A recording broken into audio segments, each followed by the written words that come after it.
All right, chapter 14 is over families. Here are the learning goals. We're going to discuss family processes, explain how parenting is linked to children's and adolescents' development. We're going to identify how siblings influence children's development and categorize the changing family in a changing social world. Okay, so earlier in the textbook, they talked about ecology theory, and they had these 5 different environmental systems. And so it's kind of interesting to think about these 5 different systems in conjunction with how families operate. The microsystem is the setting in which the individual lives. So it's like the family, the peers that you have, the schools, your work, that's all going to be the microsystem.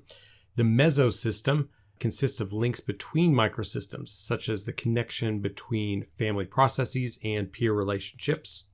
The ecosystem consists of influences from another setting that the individual does not experience directly. So, for example, how the parents' experiences at work might influence their parenting at home. So, if they have a really stressful job, they might not be that great of a parent because they just don't have the resources for it. And so that would be part of the exosystem. The macrosystem is the culture in which the individual lives. This could be the nation or ethnic group.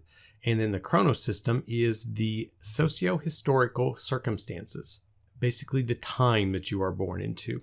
Every family is itself a system. So it's a complex whole made of interrelated and interacting parts, just like these ecosystem theory. On interactions in the family system, several things to talk about. Synchrony in child-parent relationships is positively related to children's social competence. So being synchronous with each other, it's almost like a dance. Each person's behavior is dependent on the other person's behavior. Person A does this, person B does this in response to person A, and then it's circular, and that's synchrony. Scaffolding, it's also a form of synchrony, can be used to support children's efforts at any age. Remember, this is, we've talked about before, adjusting the level of a guidance to fit a child's performance. Related is reciprocal socialization. This is bidirectional socialization where you're doing something together, like a game of peekaboo, like turn taking.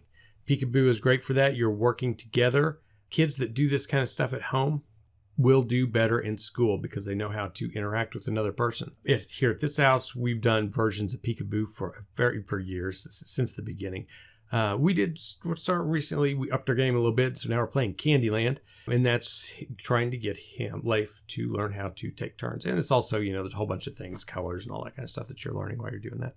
Children socialize parents just as much as parents socialize children. And sometimes they refer to this as it being transactional.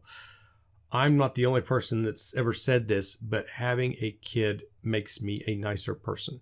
There's something about that relationship and that going back and forth that just makes me nicer, easier going, more flexible, just all kinds of positive benefits. For me, that's not going to be the case for everybody, but at least for me, not only am I socializing Leif is also socializing me in a certain way.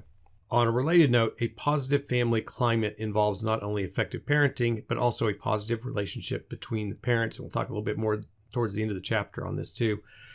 If the parents are doing well together, they will do better with the kids. And that makes sense. If you're always fighting all the time, you're always on guard. And that's just how your default mode is to be kind of aggressive. That could influence your relationship with your kids. On cognition and emotion in family processes, this includes lots of things: parents' thoughts, beliefs, their values, their roles, how parents perceive and organize and understand their children's behaviors and beliefs, how they think about what their children are doing. And children's social competence is linked to the emotional lives of their parents. Again, if the parent's in a good mood, they're going to be a better parent. Through interaction with parents, children learn to express their emotions in appropriate ways. Parental sensitivity to children's emotions is related to children's abilities to manage their emotions in positive ways. And we talked a little bit about this, I believe it was in the last chapter, the idea of emotion coaching versus emotion dismissing parents. On the multiple developmental trajectories, the idea that adults are following one trajectory and children and adolescents are following another at the same time in the same family. Adult developmental trajectories include the timing of entry into marriage, cohabitation, having kids. The child developmental trajectories include the timing of things like childcare, entry into middle school. The timing of some of these tasks and changes are planned, while other times they're not. The timing of parenthood in the U.S. has undergone some pretty dramatic changes Adolescent pregnancies in the U.S. have been going down since the 70s and 80s when they were pretty high. However, the U.S. adolescent pregnancy rate remains one of the highest in the developmental world. At the same time, though, even though we have the highest number of adolescent births, at the same time, women are increasingly postponing childbearing. And there are positives and negatives to either way. The advantages of having kids early in the 20s, parents are more likely to have physical energy, the mother is likely to have fewer medical issues, and the parents are less likely to build up expectations for their children, according to the textbook. Advantages to having kids later on in their 30s, maybe 40s. The parents will have more time to consider their life goals, so they might be more set up in what they wanted to do with their life. They may be more mature and may be able to benefit from all the experiences that they've had that the younger parents maybe haven't had. And they'll be, yes, more established in their careers and have more income. So it's a trade-off. On the social, cultural, and historical changes, obviously, important social, cultural, and historical influences affect the family processes. And this is going to be related to, in that ecology theory, the idea of the macro system and the chronosystem. As an example, the effects on U.S. families in the Great Depression in the 1930s.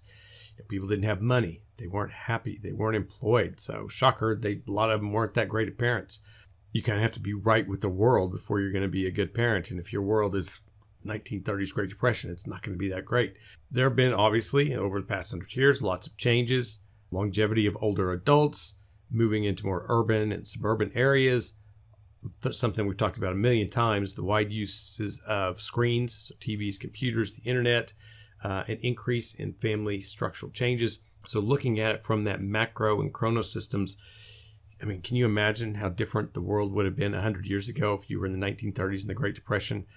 If you took someone from like 1920s and 30s and you popped them into today's world, it would be a complete alien environment to them. So I can't even imagine. Anyways, something to think about. All right, on the next set of slides, we'll start talking about parenting.